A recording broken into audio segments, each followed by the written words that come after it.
Hello, everyone. Welcome back to the Neighborhood Conversations, where we invite inclusive people who are doing amazing things in community. It's a pleasure to be in your neighborhood today. Whether I'm in your car, whether I'm at your house, wherever am I, whenever you're going to listen to this podcast, it's a pleasure to be in your listening ear today. Today we have the amazing opportunity to actually have opportunity place with us using the word opportunity.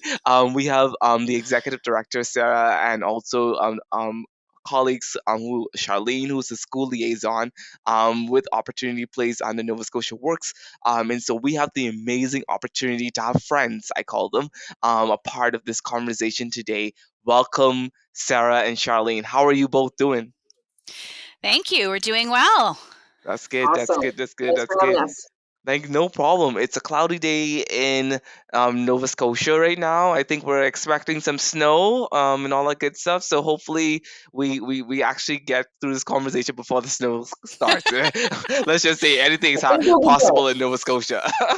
Nothing we haven't seen before. No, nothing we haven't seen before.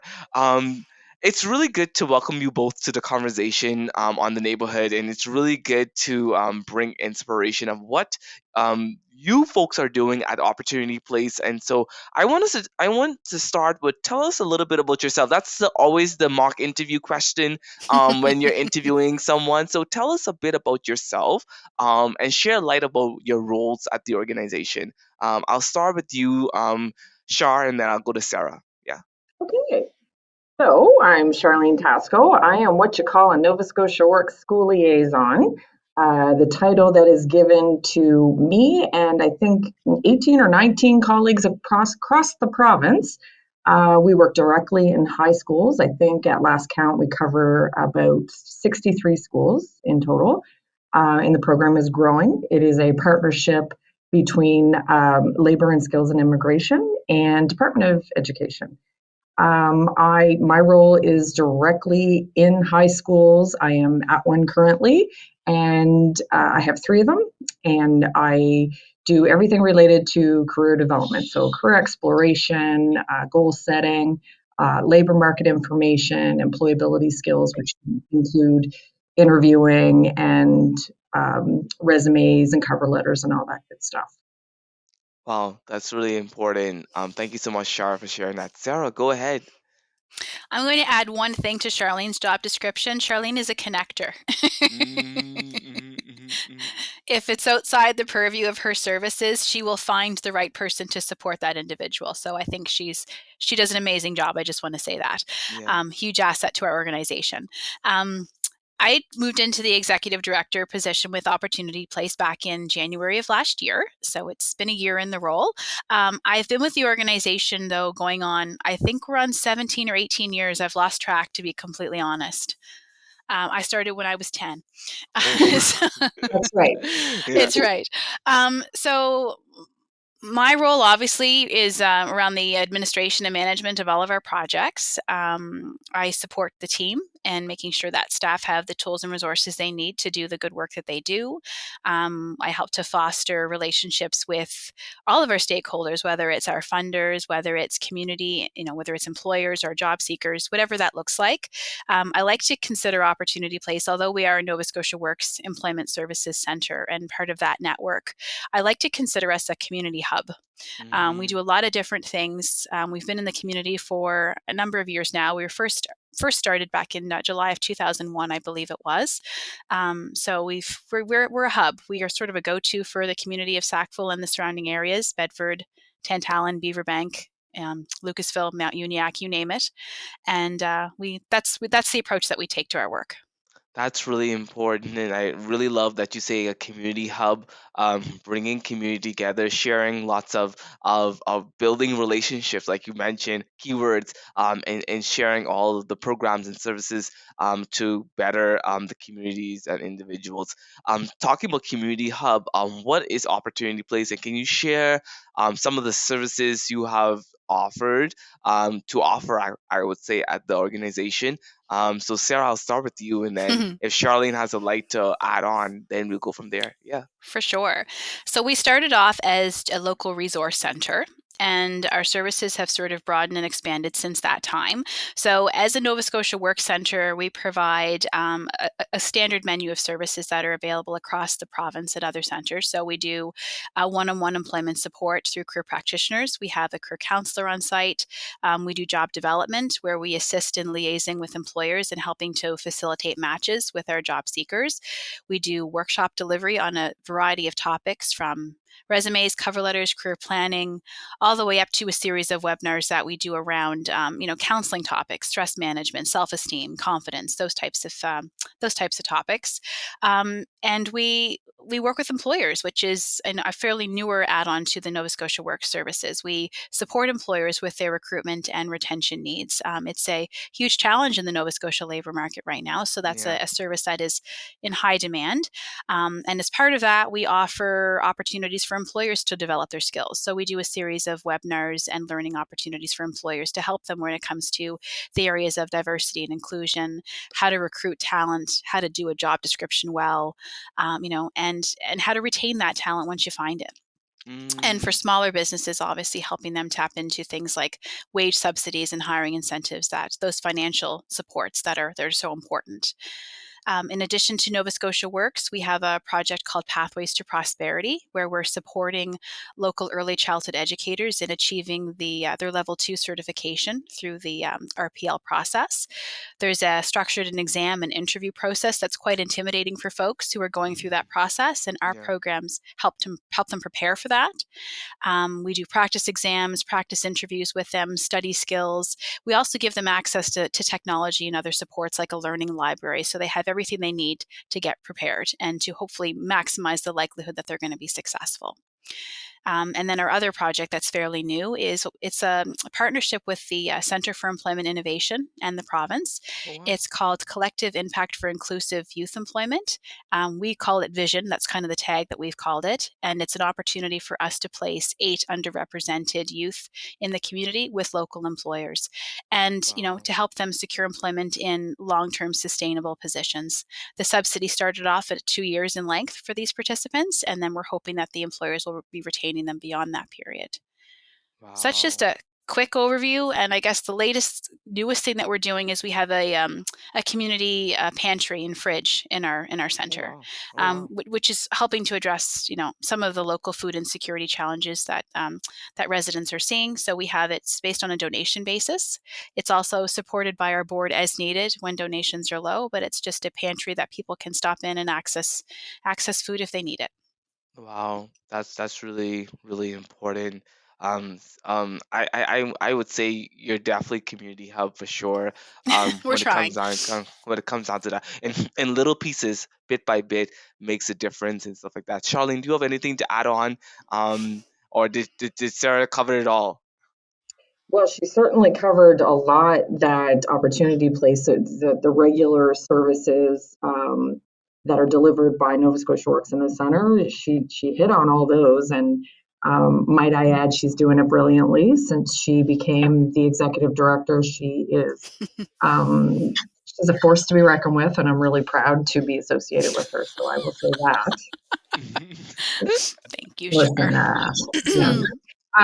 In terms of any additional things that I do, while I am probably 95% in the schools, um, I do provide services outside of the regular school year and hours when necessary.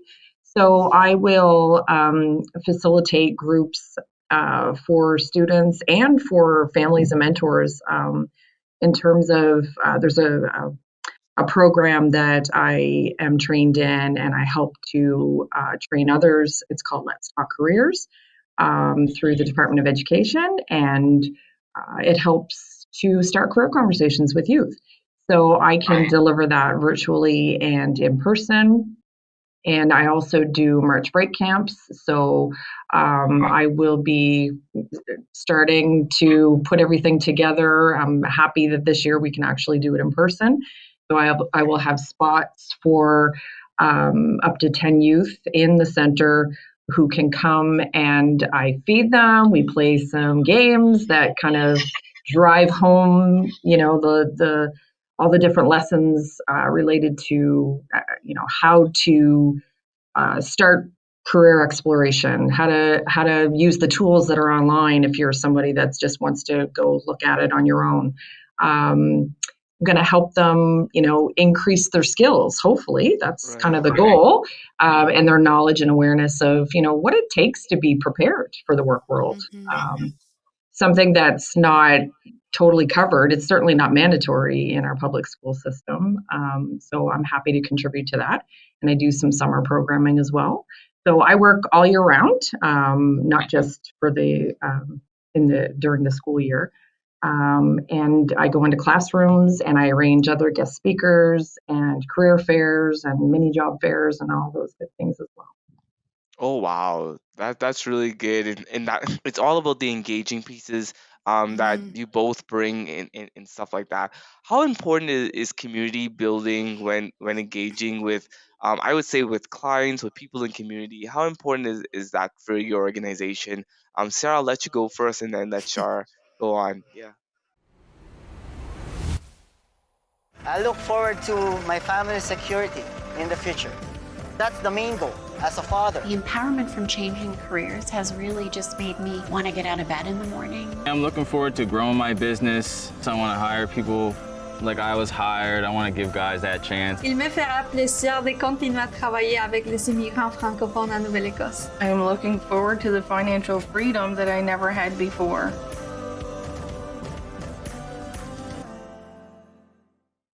It's been a huge priority for us, and it's always a work in progress because we're always looking at ways to do it better.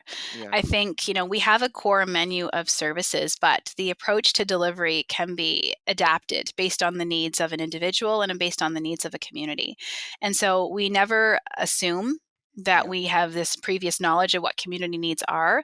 So for us, community consultation is key. We need to build those relationships, and those relationships take work. You don't just go into a community and assume that here's what we're going to offer and you're going to need it.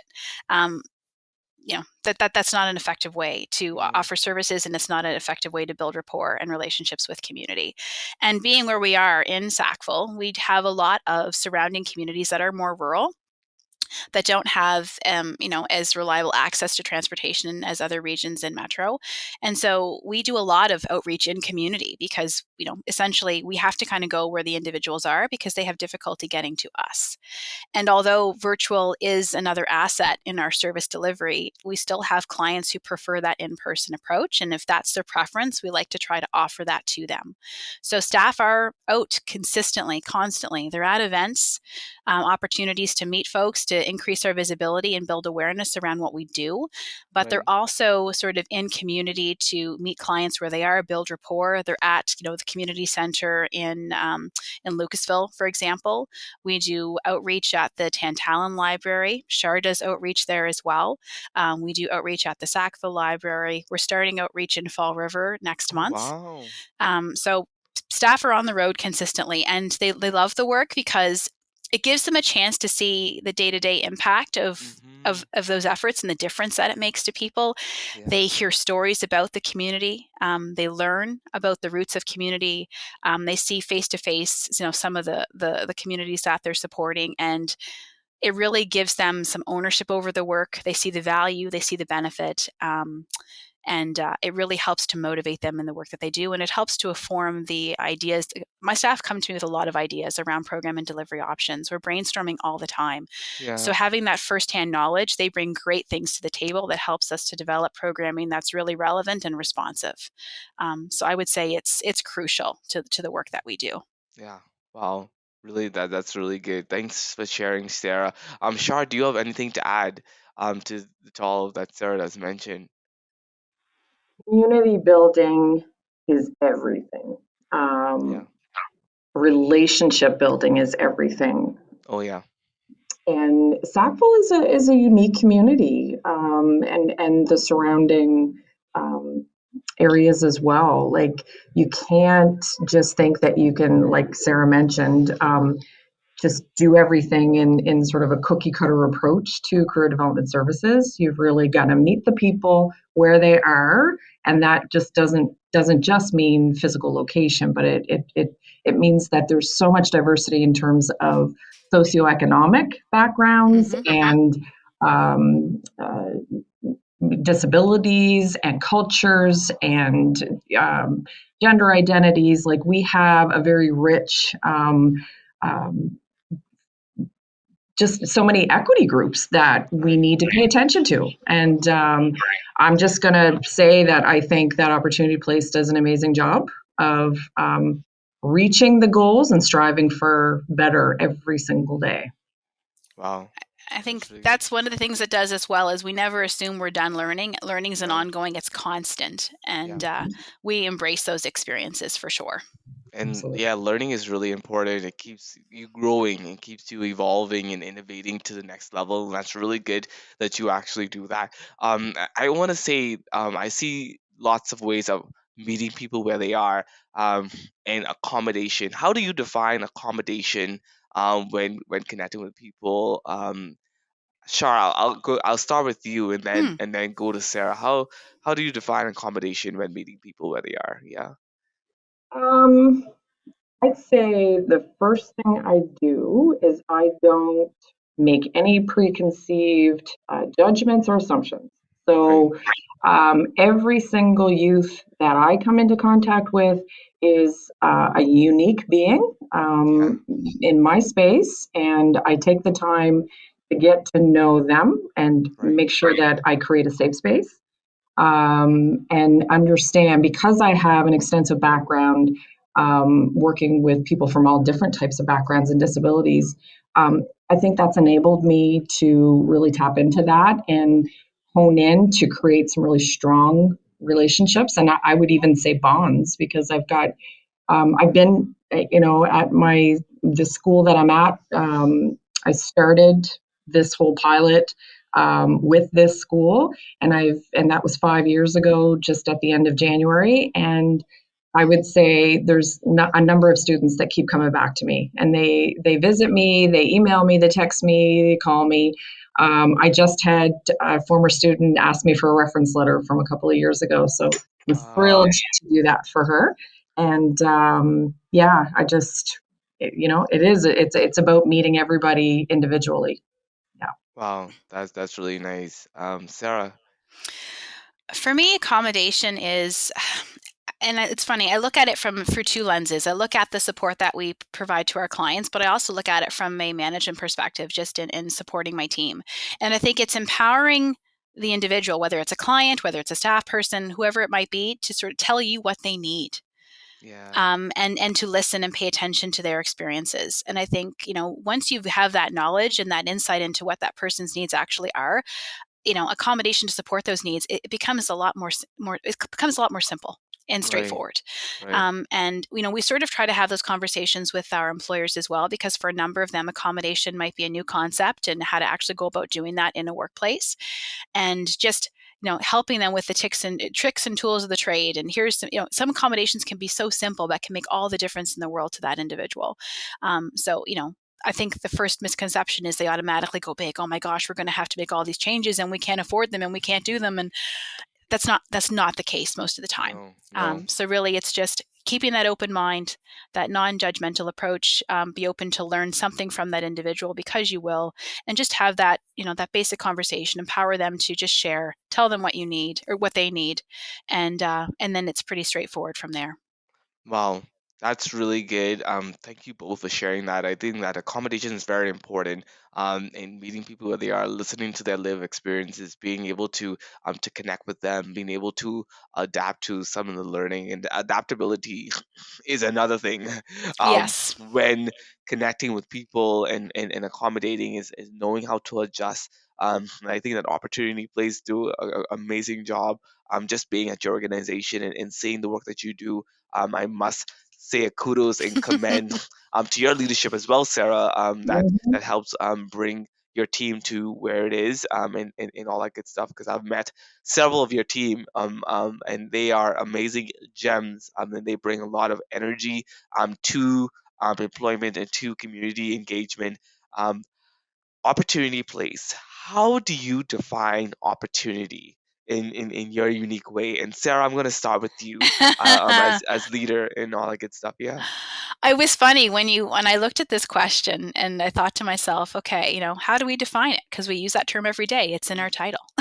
Yeah, yeah, yeah. So it's, to me, again, I circle back. We look at it, or I look at it, as a strength-based approach.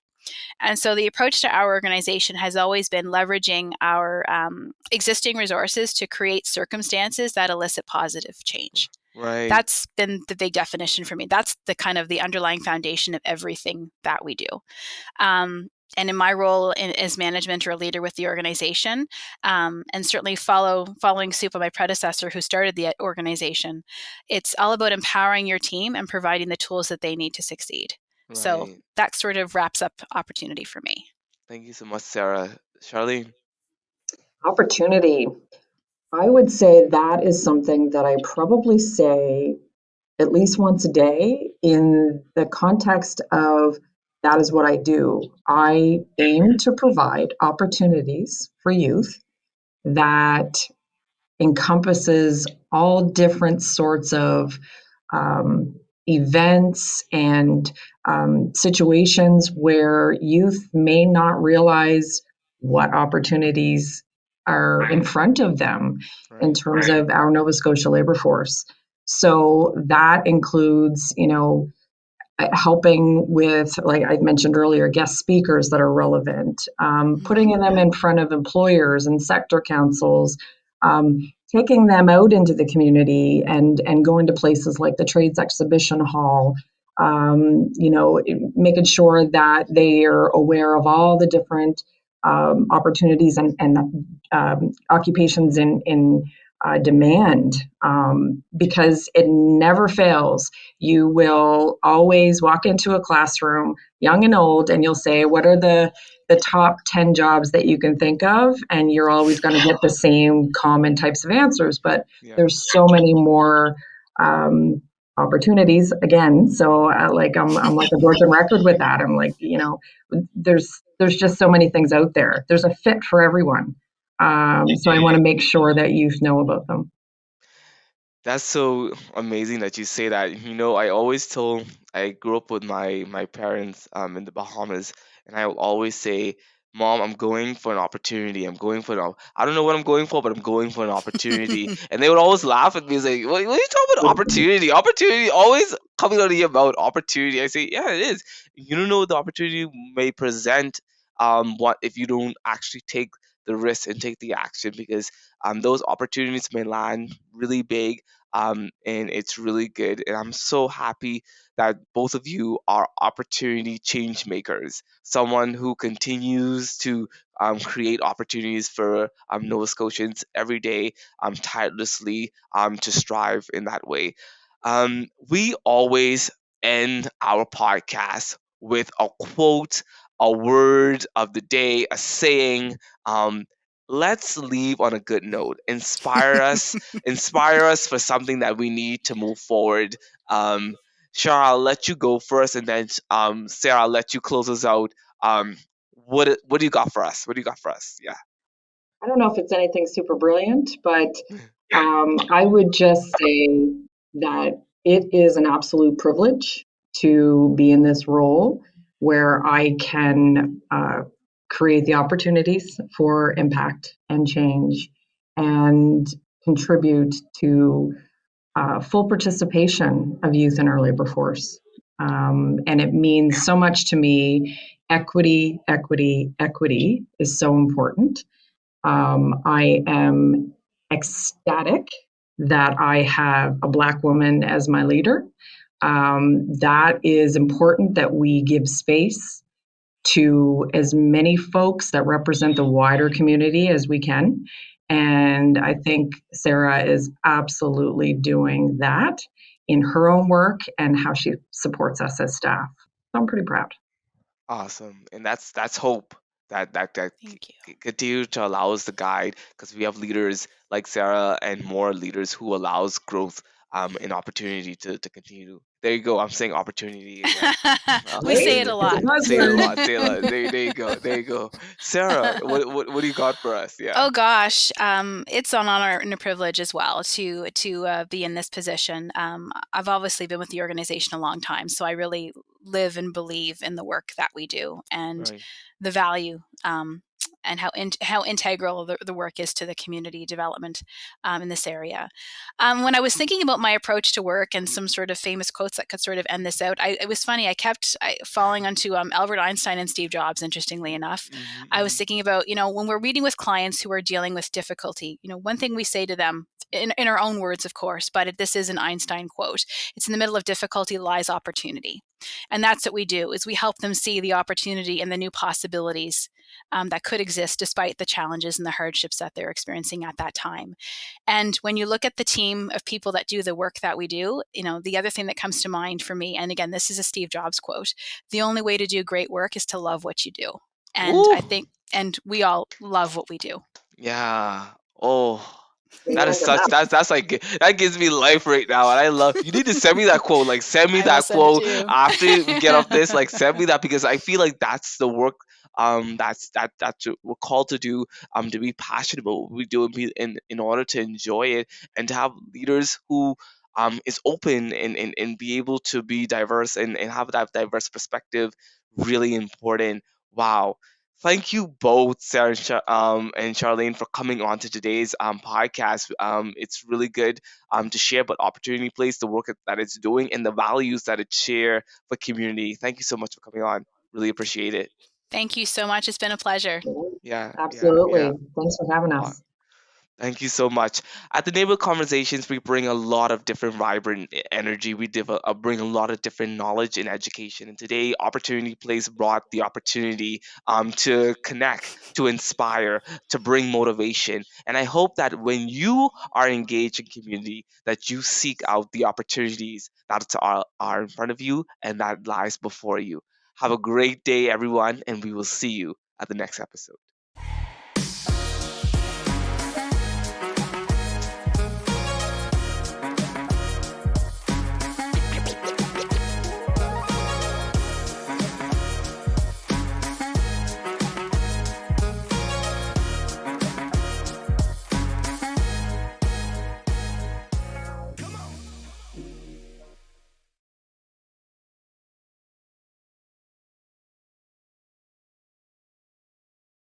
This podcast is funded by the Government of Nova Scotia.